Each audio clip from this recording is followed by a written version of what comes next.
thank you, Martina Navratilova, for being here in Thanks the game. for having me, Appreciate Robin that. Roberts. I was high on my list. They're like, oh, who do you want to talk to? I'm like, oh my gosh. Well, there are icons, and then there's Martina. Thank you. When you reflect on your career, what's the first thing that comes to your mind? I guess longevity, because I played over so many years, so many generations. I played against so many different players, different eras. I mean, I started out with Margaret Court and Billie Jean King, and ended with the Williams sisters and Kim Clijsters and Justine Henin, with everything in between, with Chris Evert and Yvonne Goolagong, Steffi Graf, of course, Monica Seles, Arantxa Sanchez Vicario, down to now. It's like, how lucky can I get? You spanned all these different generations. I mean, I never played against Rod Laver, but I played, same tournaments as he played in the 70s. To 5 years ago when I finally stopped at the age of 49 and change. And 49 and change. And you won your last one very the US Open mixed doubles with Bob Bryan. Yeah, 1 month short of my 50th birthday, and then my ARP card came in the mail, a week later. So it's like, okay. I went from the locker room to really not having anybody to talk to because they're all so young. I had to hang out with the trainers because they were kind of in my age group. And then I go to ARP events and I'm like, oh, I'm the young guy on the block. This is cool. Martina, there have only been 2 times that I've turned in my press pass and watched as a fan. That's when my beloved Saints went to the Super Bowl and they won. And the first time, your final Wimbledon match. Oh. I did not want to be in the press box where you can't show emotion. Got a ticket, was there in the stands watching. What do you remember about that final match? That was against Conchita Martinez in '94. Bittersweet because all my life was about Wimbledon. My tennis life was about Wimbledon, winning there. And this is going to be the last match. And I was in total panic. I was like, how do I even get my racket out of the cover and play the match? But I calmed down enough. I lost in 3 sets, gave it my best shot. But my biggest thing was about Conchita Martinez because this was the only Grand Slam she won. She should have won the French Open a couple times, and I was upset with her that she didn't play better in the other slams. She played her best match, that match. I'm like, great, you do it on my account. You should have won like 3 French Opens instead of 1 Wimbledon, but that's how she waited for that one time. The state of the game right now, in particular women's tennis in this country, what do you see? Because after you say Venus and Serena, not much there. Yeah. Well, Andy Roddick is not even in the top 20 now. Marty Fish is the #1 ranked male player, I think, since Andy's been #1 since like 2002 or something like that. So, there's and Marty's 30. So we don't have the young bloods. Venus and Serena Venus is over 30. Serena's pushing it. The new generation hasn't come through. But American tennis overall, I think. I think they're just concentrating on tennis too much. They don't play other sports enough, and we don't get the best athletes, most of all. They go into, on the women's side, they go into basketball or soccer. On the men's side, there's all the major league sports, and tennis is a hard sport. It's really hard to succeed. It's really hard to do it well. It's very technical. It takes a long time before you feel like you're adequate. It can happen on the tennis court. It takes a long time, and kids just fall off. They want to do other sports where they can improve quicker. I have this racket right here because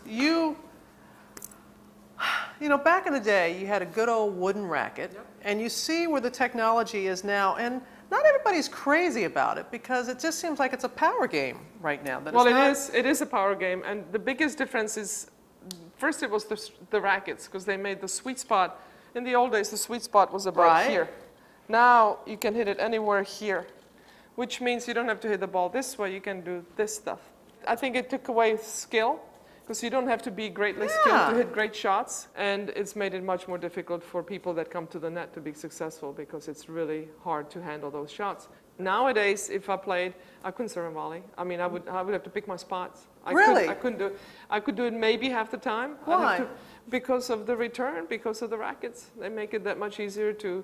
Now you see, in the old days also, we had to block the ball. Now they're taking full swing.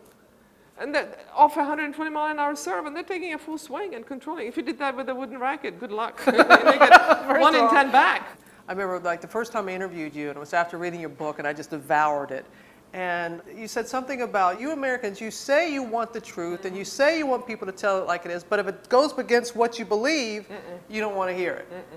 And you have helped us really look at ourselves. Well, I don't know. Look at the Dixie Chicks. What happened to them when they, criticized George W. Bush? So, and I think we're going back the other way now. It's like you have to toe the line. If you don't, you get in trouble, and or you're worse. You're called unpatriotic. You're called all kinds of names, and that's what this country is about: is freedom, freedom of speech, freedom of expression, freedom of being who you are, and not tolerating, but accepting. Accepting that. I don't want to be tolerated. I want to be accepted.